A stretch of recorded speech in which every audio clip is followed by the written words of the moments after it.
Hello to all my friends in West Ada School District. First, thank you so much for being a member of the Idaho Education Association. Throughout my career, that has brought me so many professional opportunities and development to help me be a better teacher. So keep up the great work in West Ada. So as you know, I'm Cindy Wilson, and I want to be a voice for teachers and students throughout Idaho because we have had a lack of leadership. That's right, for the past 4 years, it's same old, same old. The only positive things that have happened in our education system in Idaho have come from the recommendations made by a multi-group task force.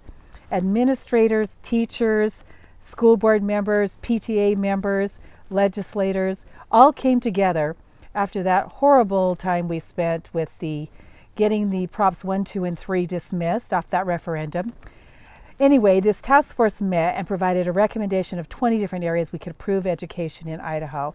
For the past 4 years, those programs have been implemented in part throughout the state. There's been increased money in the state because of that.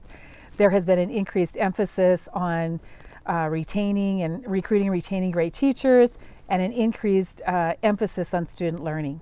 However, we have not completed all of those task force recommendations. Our original idea was that we would have a 40, 50, 60 career ladder by now. That's right, this should be the 5th year of that. How many new teachers are making $40,000 a year? None, unless they are paying extra money from supplemental levies. How many teachers are at the $60,000 a year? Only in districts where they're paying additional money. That is not coming from the state, and that's not fair. So as I look around at that and what's been happening, there is no vision for where we should go from here, and there's no commitment to meet those special requests that we made from the task force. I'm here to tell you that one of the reasons I'm running is because I think we can do better. We have the hardest working teachers in this nation, and yet we're not allowing them to use their expertise in the classroom in the way they should be able to. And we're not compensating them properly.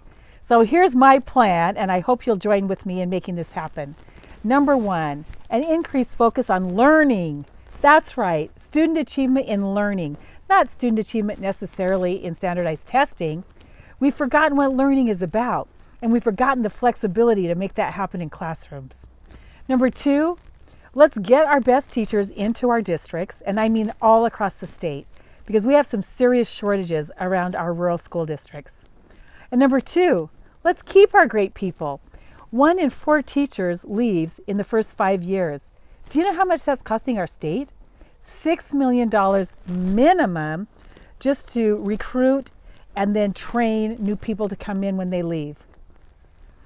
In Genesee School District, when I was traveling around the state, I visited there. And I found that last year they had 0 turnover in their teachers. Why? They have the highest pay scale in the state of Idaho. In the Panhandle, we're losing teachers to Washington in record numbers because Washington just passed an 18% increase in education funding, and teachers can go there and make $20,000 to $30,000 more a year.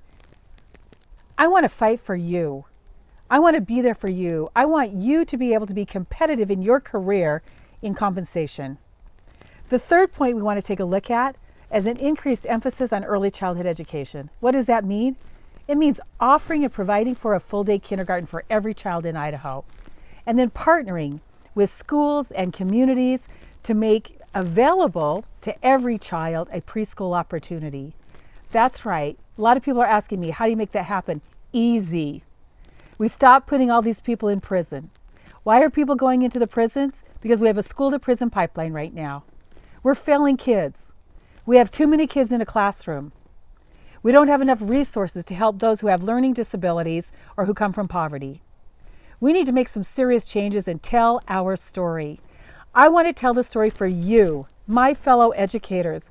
I want to be your voice. I want to stand up and speak out about the things that matter to us, hardworking teachers that every day in our classrooms are there for kids. Will you join me in being champions for our children? Please share everything we're trying to do. CindyForSchools.org. Tell me your concerns. Email us. Go into Facebook, send us a message. If there's something we can do to make it better for you and your life and your career, we want to know what it is. I want to hear from you. This tremendous growth we're experiencing in this state is not going to quit anytime soon. You in West Ada are facing such tremendous loads as they pour more and more students into your classroom. What are we going to do as a state to meet those needs?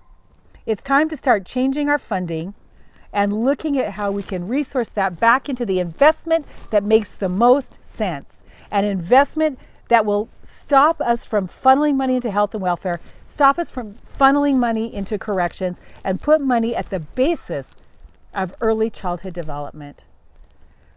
I'm excited to get started. I hope you'll join me. Please make sure you vote and tell your friends to vote too. November 6th, vote Cindy for Schools.